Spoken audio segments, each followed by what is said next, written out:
I'm Tony Fortner, Director of VSI. Over the next 12 weeks, VSI will be hosting a number of webinars with industry professionals from across sport and business. These interviews will be facilitated by Tom Sears, Managing Director of Kinsey Sears. I'm Tony Fortner. The webinars will cover three pillars: performance, leadership, and innovation.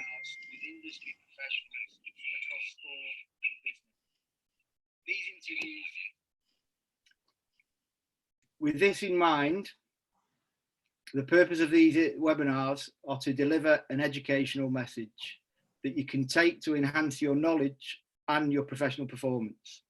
In today's webinar, Tom Sears will interview Mark Allan, former sporting director of Glasgow Rangers Football Club and Manchester City Academy. Tom, over to you. Thanks very much, Tony. My name's Tom Sears. As Tony said, I'm Managing Director of Kinsey Sears. We're an executive search firm that specialises in the sports industry, and we work with national governing bodies, clubs, venues and other organisations to source senior leadership members, high performance staff and board members. My personal background is over 20 years in the sports industry as chief executive of various organisations, both in the UK, in Australasia, Africa and Europe, leading sports clubs and national governing bodies. And I also at the moment do some work with VSI Education on some of their courses and contribute to those. So it's great to be able to talk to Mark today. Very keen to learn about some of his experiences and what he can pass on to people listening in. Before we do that, I'll just hand over to Tim at VSI, who will tell people that are logged into this webinar how they can submit some questions that we'll put to Mark later.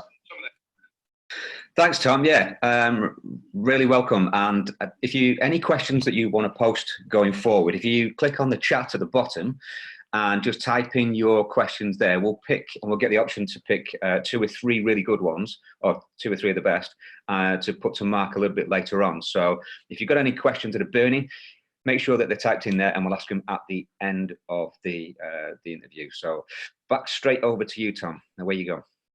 Thanks, Tim, and welcome, Mark. Thanks for joining us, Mark. Really good to have you with us. First of all, if you could just take us through your career in the sports industry, tell us a little bit about how you got into it, because you came into high performance roles through quite an unconventional route. Yeah, I sort of came the long way around, as they say. I suppose it all started back when I got a sports scholarship, a football scholarship, to the US back in 1982. I went out to San Diego and did a 4-year sort of degree program in business and accounting, but on the back of my football. So I played football out there for 4 years and did my degree. And I think I've always been someone that's thought about plan B.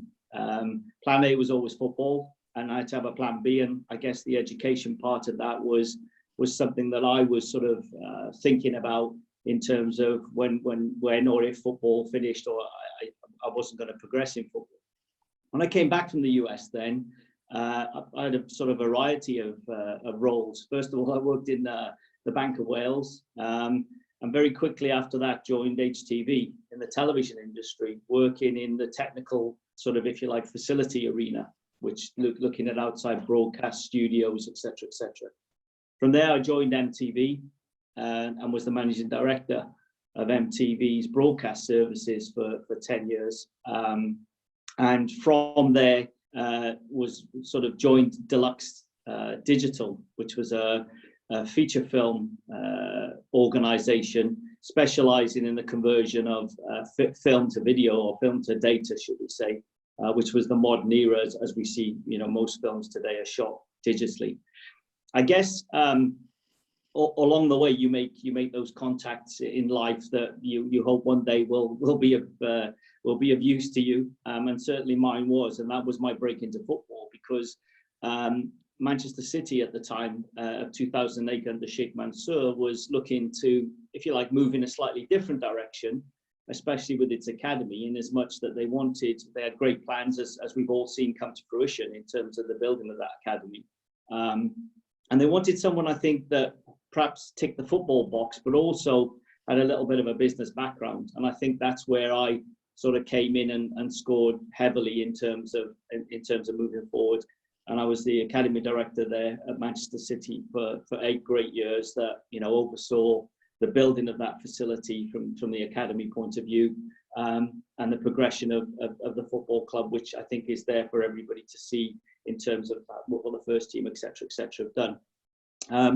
And towards the end of my tenure at Manchester City, then I was sort of called, if you like, from guys like yourselves, to ask would I be interested in the sporting director's role at Glasgow Rangers. There was a lot of work that they felt was needed to be done, and they needed someone to sort of take on the mantle and sort of bring it back, hopefully, to where it once was. And so I saw that as a fantastic challenge, and then proceeded to join Glasgow Rangers in 2017 and sort of went from there, really.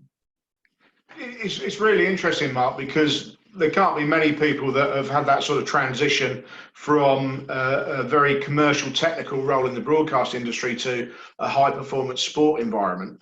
What sort of skills do you think were really useful to you that you could take with you from your previous background into Manchester City? I think I've always believed leadership skills are portable. Obviously, there's product knowledge, and that comes with time. Obviously, I was an alien to football. I grew up playing football. I played at a relatively decent level, and sort of understood the game. So I think, you know, that sort of bodes well, if you like, in terms of making those transitions. But those sort of leadership skills, I've always looked at it in terms of environments. You look at having a vision, a philosophy. You need good people. You need standards. And you need facilities, ultimately, especially in the sports industry. So I've always looked at those as the sort of conduits, if you like, or the pillars on which to build. And I think from there, the best way I can describe it is in senior roles in most organizations, that being football as well, you become the conductor of the orchestra. So you actually, you have a little knowledge about all the areas, but you hopefully know how best to integrate them all and bring them all together and operate as one with an end goal. And that's the philosophy sort of I've adopted throughout all the industries that I've worked in, and particularly football, obviously. Okay. In terms of the culture shift that you found, Mark, coming from commercial broadcast background, going into a professional football club, going through quite an evolution under the new ownership. What was that like? Now, that was fantastic because it was open to ideas. It was open to moving forward. It was open to trying to take it to the next level. And I think all ideas were classed as good ideas as long as you could back them up. And I think those are exciting climbs to go into. In terms of the culture, I think, again, one of my sort of learnings from all of this is you have to be prepared to embrace change, because it's inevitable that change will occur in most organizations to take it to the next step and avoid complacency. So I think, you know, the combination of avoiding complacency and accepting change helps in terms to foster the type of environment that the people work in. And did you meet any reticence or skepticism from people that have been in the football industry for a long time when you came over and took quite a senior position at the club? I'm sure they were there. Yeah, I mean, not sort of face to face, but I'm sure they were there. And I think it's like everything else, you know. My strategy was to just get my head down, get on with it, and let the results and the performance do the talking in many respects, as opposed to saying this is what I'm going to do and this is how I'm going to do it. And I think I'd like to think over a short period of time, people could see that we were moving forward and that things were changing for the better, and things were becoming quite an exciting environment to work in. You were there under a really revolutionary period for the club, from going as also-rans in the Premier League for a number of years to starting to win the major trophies. Talk us through the evolution that you saw, and in particular, how your role as Academy Director evolved over those years. I think the great thing was that, you know, the ownership made it very clear that whilst it wanted the first team to be successful, I think there was an understanding that wouldn't happen literally overnight. But they wanted to be sure that it was built from the bottom up as well. So, you know, a huge amount of interest and investment was made in the academy. And I'd like to think that we built it all from the bottom up, not just myself. There were many others involved in that. I'm certainly not claiming sole ownership of that. But we built it from the bottom up in terms of philosophy, vision, how we wanted to play, the way we wanted to play, what we wanted to stand for, the standards we wanted to set. And that was met, you know, nicely along the other way in terms of, you know, the development of that first team. And obviously, while you're there, you saw a number of managers come and go. How difficult was it to manage that change with new managers coming in, fresh ideas, wanting to put their own stamp on things? Did they want to change the culture that you were looking to establish, or were you able to make sure that stayed as the foundation of what you were looking to achieve? I think where I was very fortunate is the leadership at the club was very clear in terms of what it wanted it to be. It wanted it to be a club-led philosophy, not a manager-led philosophy. And so, yes, managers did come and go. And as we know in football, it's a results, you know, it's a results business. But what didn't change was the philosophy in terms of what we wanted to be and how we wanted to get there. So I guess in many respects, I was given a sort of a free-ish run in terms of that, in as much that, you know, we were aiming for this overall philosophy that we wanted to achieve and stick to in a vision. And the manager was a huge part of that. Of course he is, and it always will be. But the club philosophy and the club-led philosophy was the one that was to bear fruit. And over time, you recruit people to that philosophy. And I presume that people and your people's strategy and stakeholder engagement was key to your success in that position? Absolutely. You need people to buy in and to see it. And I think it's like all things, you try and look for the low-hanging fruit first of all, just to show that, you know, there is success, it can turn around, and it is worth sticking, you know, with the strategy. And you know, you need people and you need buy-in for that. And I think that comes from that two-way dialogue, if you like, in terms of, you know, what does good look like? How are we going to achieve it? What are the milestones we're looking to achieve? When are we looking to achieve them? How are we going to get there? What do we need, etc., etc. And when you reflect back on your 8 years at City, what were your major achievements? What do you most look back fondly on? I think there's a number of things. Obviously, the building of the facility was a fantastic project where I remember the first piece of paper that was put in front of me in terms of this is what we think it could look like. And then, you know, 3-4 years hence, you know, we have the delivery of the facility that looks strikingly like the first piece of paper that we signed off on. So I think that was a major achievement for everyone, not just myself, in terms of the contribution and the chance to play a part in the building of such an environment, which is something that will stick with me, you know, in a long way. I also think what we did for the education part of the boys was something that will always stick with me in terms of putting them through their education and making sure that, I guess, like me in a way, there was a plan B. Yeah. What advice would you have? Obviously, City, a club with very wealthy backers, almost infinite resource. If you want to target a project, you can probably go out and achieve it. But a lot of clubs don't have that resource, particularly in the current environment. What advice would you have to somebody maybe in lower divisions or a less well-funded sport in a similar sort of role? Yeah, again, just to qualify, I wouldn't want to, you know, again, my time at Manchester City was unbelievable. I loved every single minute of it. And, you know, moving on was tough, I'll be honest. But it was the right decision. So, and I wouldn't want to run, you know, give people the idea you just put your hand in your pocket and you just got what you wanted. They had to be well thought out. There was obviously budgets to work to, etc., etc. So I just want to put that one to bed, that it's not a bottomless pit of money that you just tap into. But my advice would be, I always approach things from the end point, i.e. what does the end look like? If it's working well and everything's functioning, what's happening and what does it look like? And if you sort of look at it from that way, my sort of strategy has always been, if that's what good looks like, I'll work back from that. And so you take step by step. And obviously resourcing comes into it.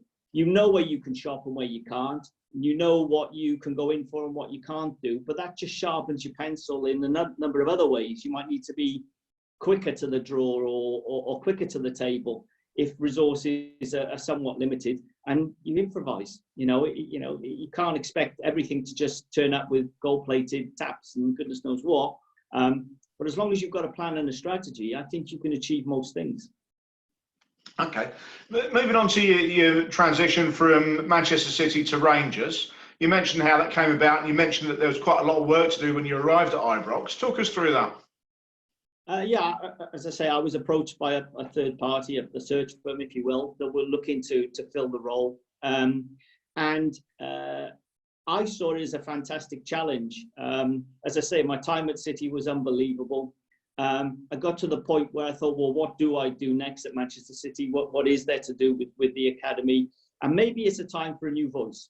Maybe it's a time for a new voice. 8-9 years is probably enough, and the staff were probably fed up of hearing my voice. So it was probably time for a change. So I was excited for the challenge, and I sort of got clear very early doors in terms of what it is they wanted to do and what Rangers were trying to achieve. And I felt that it was a challenge that I wanted to take on, and one that I relished, and one that I greatly looked forward to and wanted to get my teeth into. But effectively, it sort of, it's pretty well documented in terms of what happened to Rangers. So they were slowly coming back, if you like, to the fold after the administration and et cetera, et cetera.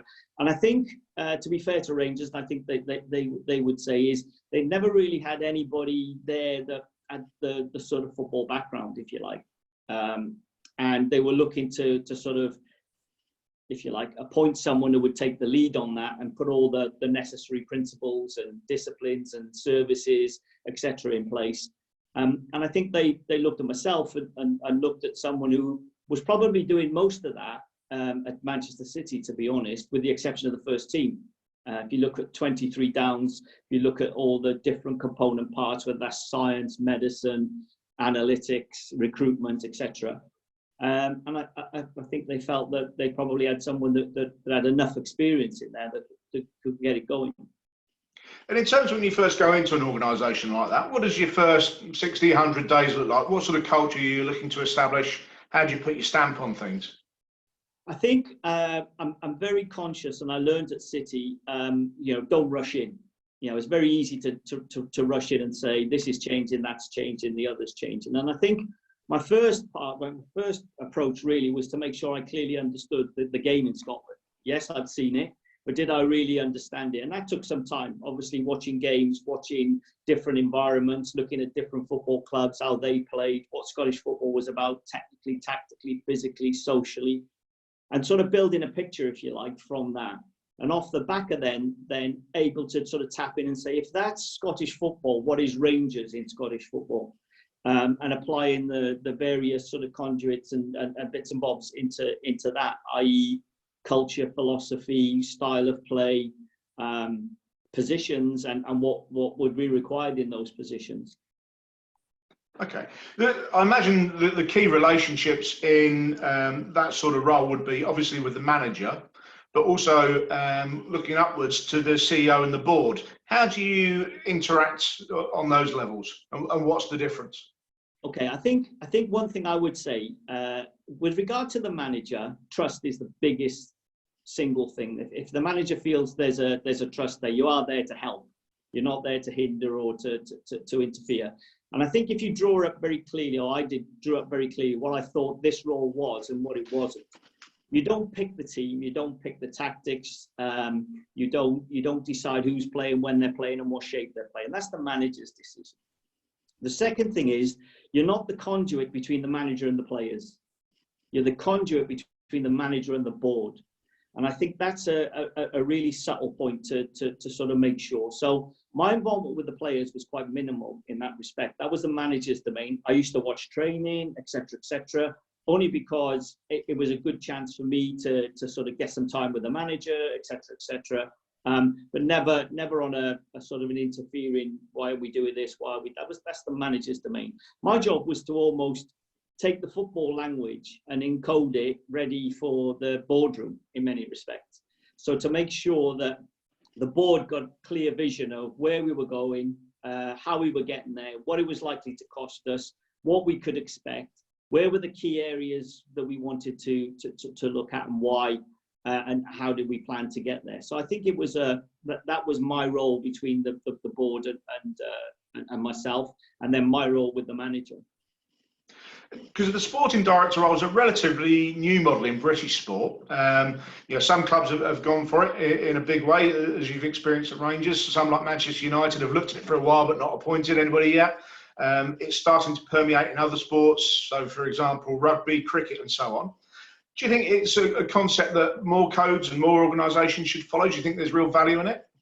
Yeah, I think there is. I think if you look at, I would always just look at any business. There's always the person in the business that's responsible for the product, yeah?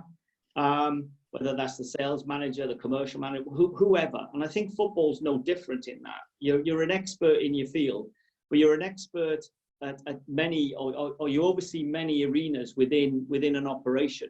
So I think that certainly helps focus, I would say, the chief executive's mind in terms of other areas of the business where he's the conductor or she's the conductor, i.e. they're looking after sales, they're looking after marketing, they're looking after operations, they're looking after finance and resources. And they're looking after football, a function that reports into them, but they don't necessarily run any of those arenas on a day-to-day basis. And if you extrapolate that down to the sporting director, they do the same. They're responsible for medicine and for physiology and for analytics and for operations and for recruitment and for the manager, but they don't run any one of those given areas. Their job is to make sure it all functions and it works in tangent to what the clubs and the overall organization's goals are. So I think, a lot more, I think more and more organizations will look to this. And I think the clarity will come now in terms of the new breed of coaches and managers that are coming through as well, who are growing up with this, who get to probably understand it in a better way. In terms of the role, obviously it can be a highly pressurised environment. It can be quite lonely. How did you put those support mechanisms around you? How did you look to develop yourself professionally? I think you accept. I think the further you go up in an organisation, or my interpretation is the lonelier it gets, and it's very lonely at the top. But I think as long as, for me, it was more a case of making sure I was challenged at all cases. So at City, I did my UEFA badges, my A and B licenses. And whilst at Rangers, I did the MSc course in sport and directorship. So I think professionally, you're always challenging. You're always open to listening to other ideas. No one's to say your ideas are set in stone and they can't be changed. So I would say always be aware of what's going on in other operations. And I would say as well, other sports, there are certain things from other sports we can all learn from. And sort of take into the workplace. Have you got any examples of where you interacted with people in similar roles in other codes and ideas that you adopted and translated to football? I wouldn't say anything specific. I think it just you just see in certain codes and certain other sports some of the disciplines that are in place there, and some of the hardships, if you like, that some of those sports have to go through. And I think it gives you a bit of a jolt in many respects as to how fortunate you are, and sometimes relaying some of those messages in the proper way to the people around you to realize football, I think, is quite fortunate in that respect, in terms of its support and its resourcing. But just learning disciplines, they're all well written. The All Blacks cleaned the changing room after, and there was never any sort of ego allowed to get in. And you learn some of those things on the way. And what you hope is, people learn from that and say, well, that was a successful environment, that worked, and they were a team, etc., and sort of take it from there. Okay, so it's a constant process of evolving yourself and evolving the organisation, is what you're saying. Yeah, as I say, the one word that I'm fearful of is complacency, and I think it's the one word that I keep is fresh in my mind. Don't become complacent. Don't think it's over. Don't think it's finished. Don't think we've achieved everything we need to achieve. You can always achieve more. And the second thing is don't be afraid of change. Yeah. I would caveat that by saying, look, don't change your philosophy every 5 minutes, but don't be afraid to change along the way certain things if they either need tweaking or you think there's a better way of operating. Okay. Obviously, we've got a number of people tuning into this session, Mark. What advice would you give anybody who's keen on a career in high performance roles? What lessons have you learned that you could pass on to them that would be useful? Trust the experts is certainly for sure. They know better than you. Yes, I've got an A license badge in coaching, but there are far better coaches than me out there. I understand how analytics work and how people cut stuff for videos to watch games, but there's people that are better than me.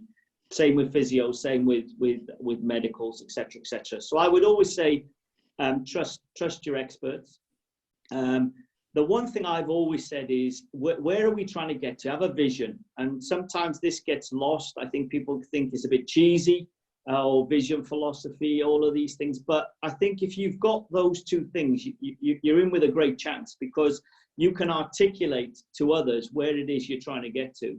And it also gives you the opportunity to reference check back, to basically say, if it's not conforming to this vision or this philosophy, then why are we doing it? And what it rules out is a lot of wasted time.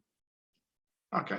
And what advice would you give people looking to make their first steps? How should they go about securing that first role in a high performance environment? I think a willingness to learn and a willingness to put the hard yards in terms of understanding, as much as they can about all the arenas and all the component parts. And I think one of the things I would probably say I have been prepared to do is to do that, is to make sure I understand the area that I'm managing. I won't be an expert, but I'll certainly make inroads to understand,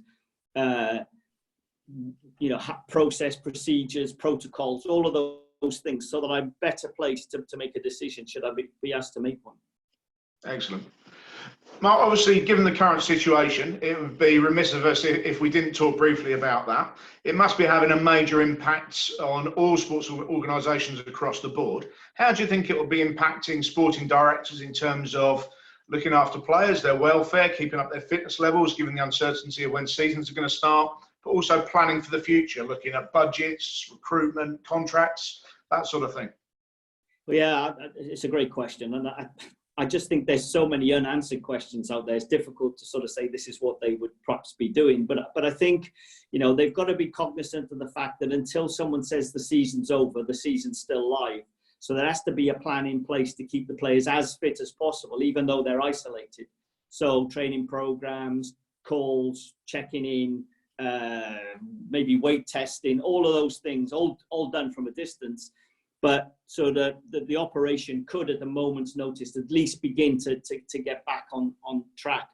I think the unanswered questions are, depending on what happens with this season, when will the transfer window open and when will it close? That'll be something the sporting directors will obviously be thinking through.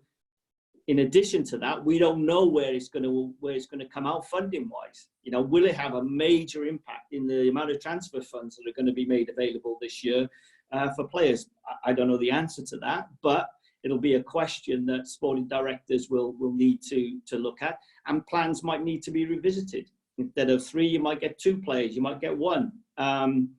It all depends on the financial stability of the given football club and its mode of operation. So it goes back to that key quality of being adaptable, evolving your plans and being flexible, presumably. Absolutely. And I think any coach will tell you, when you're going through the badges, expect the unexpected. Suddenly you think you've got 16 players to train with, and a manager will come in and say, I want to take 8 of those players now because I want to do something with the first team. Suddenly a youth team coach thought he had 16, he's now got 9 or 8, and he has to improvise. And I think it's no different. I think you have to be prepared to think outside of the box, and you have to be ready for the unexpected. But there's always an answer. All you do is shift the box. Instead of 10, you now got 6. So redesign this for 6. I think it's the same principle I would adopt dealing with CEOs, owners, shareholders, etc., in terms of change to the operation. Mark, you left Rangers a little while ago now. You're taking some time out of the game. What will you be looking to do, and will you be looking to leverage your network of contacts in terms of securing your next position? Listen, I was very clear. You know, I had a task, and I set out to achieve something at Rangers that I felt I'd achieved. Yeah, and I think, you know, I was quite happy to sort of say at that time it was probably time for me to come away. I put all the principles in place that I hoped would sort of get them on the right route. Put a scouting network in, re-establish the whole operation, and I think it's fair to say if anyone was to walk into Rangers now, they would say it's an elite. It's an elite operation in terms of its standards, the way it operates, the people employed within it, etc., etc.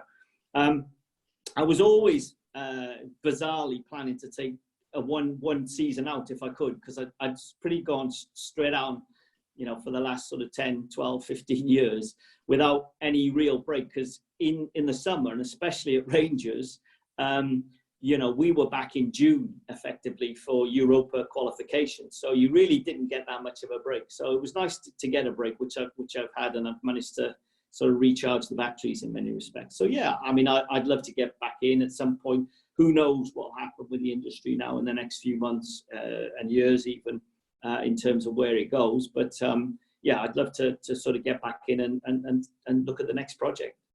That's great. Mark, that's all the questions I've got for you. I'll hand over to Tim now, who hopefully has got some questions from people that are listening in. Yeah, thanks very much, Tom. I really appreciate that. Mark, first question. You talked about leadership and the lead role that a sporting director has. What key characteristics would you look for if you were going to recruit someone, recruit the right people, kind of to take over that role? I think someone who could articulate a vision, for sure. Someone who's able to say, this is what I believe I would like to do, and have a plan to be able to do that. I think you have to have a bit of a tough skin, you know, in terms of you're going to get some flack, especially when things are not going so well. So be tough-skinned in terms of you know, accepting criticism and dealing with criticism in many respects. But be confident, and be confident in what you're trying to do. And be able to sort of stand by that. Brilliant, good advice. Question 2 is from Adam Corker. We talk about philosophy and leadership. How do you do that, Mark? It's like, you know, let's go do philosophy, let's go do leadership. How do you put that into action? Yeah, as I say, I think some people would look at that and say it's just a word, it's a cheesy word. But what I mean by philosophy is a way of doing. So effectively, how are we going to go about achieving this vision? And what were we likely to see in terms of attitudes and behaviors, around that? And is there a certain way that we want to do it? So if you put it with a football spin on it, are you going to play in a certain way? Are you going to be a possession-based team?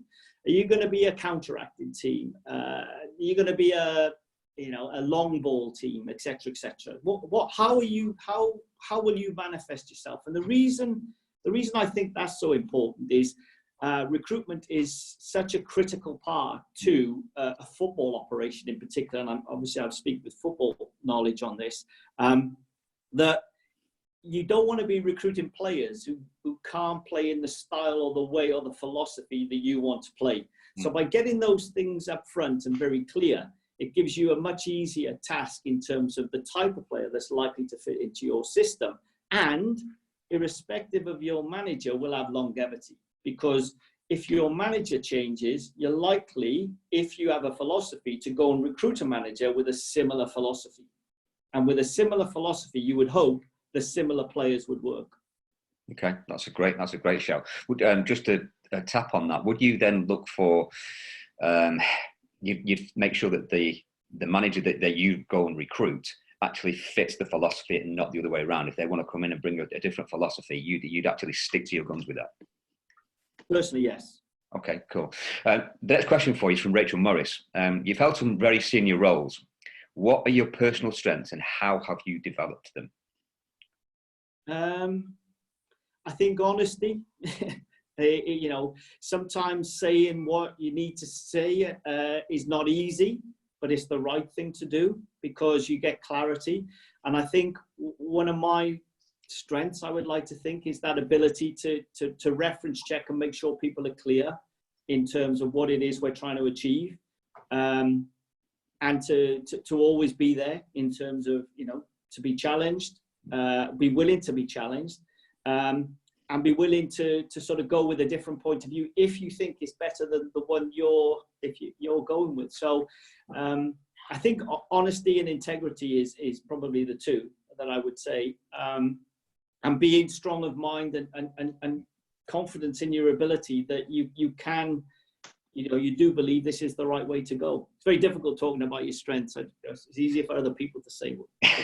Yeah, I can imagine. But you did that very, very well, and with some decorum as well. Carl Tim says, as a sporting director, what are the key skills that you require to be successful in that role? I think you like I say, you've got to be prepared to take a helicopter view.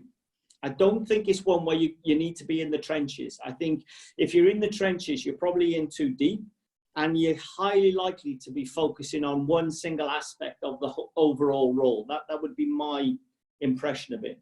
So it's always to be able to take that helicopter view and to be able to see areas within your responsibility that are perhaps not in unison or in line with perhaps some of the other parts. And you can only do that if you look at it from the helicopter perspective as opposed to right in the trenches. So, you know, it's not all about recruitment. Yeah, it's a big part of a sporting director's job, but it's not the whole thing. You have to be sure the academy's functioning. You have to be sure your medical section is set up. You have to be sure your operation, your facilities are right, and your standards are okay. You have to be sure your analytics are well supported so that, you know, they can aid other areas and many facets of that. So I think the key thing is don't be afraid to not be the expert. Yeah, just understand the area that you're managing. Great, Mark. Absolutely clarity with those questions and the way you've answered it. Thank you very much for the articulate way in which you've done that. I'm going to pass back over to Tom just to kind of pick up and wrap things up for us. Thanks, Tim. And thanks very much, Mark. I think some of the key lessons that I've taken from your approach were establish the philosophy and culture, and one that stands the test of time, but have the adaptability and flexibility to mould that given the circumstances. Would you echo that, Mark? Anything else you'd like to say? No, listen, I can only give my own spin on this, and as I say, if I look at my own personal career, there's been television, music, feature film, and football. I've adapted or adopted the same approach in many respects to all four of those industries. That you've got to know what it is you're trying to achieve. You've got to have a view of how you're going to achieve that and the way you want to achieve it. And without any question, without people and the right people, you haven't got a chance. Brilliant. Great note to end on, Mark. Thanks very much. Good to talk to you. And I'll hand back to Tony. Cheers. Mark, thanks very much for your time as always. Really insightful answers that you've given to the guys that are listening on the portal there. From my perspective, I've worked with Mark personally at Manchester City, and I can vouch for everything that Mark says. What he says, he puts into practice, and it was a great experience working with him at City a few years back. So thanks for your time, much appreciated. Tom, Tim, thanks for your involvement, making sure that the IT works. Some great questions from yourself, Tom. And for everyone on the platform, we're back on Friday. That's Friday of this week, which is the 3rd of April. That will be with Sam Stapleton, who is Managing Director of Rock Nation owned by Jay-Z, the rapper. And Sam will be talking to us about the life of an agent during lockdown. So stay tuned for that, and we look forward to seeing you all on Friday. Thanks again, guys. Cheers.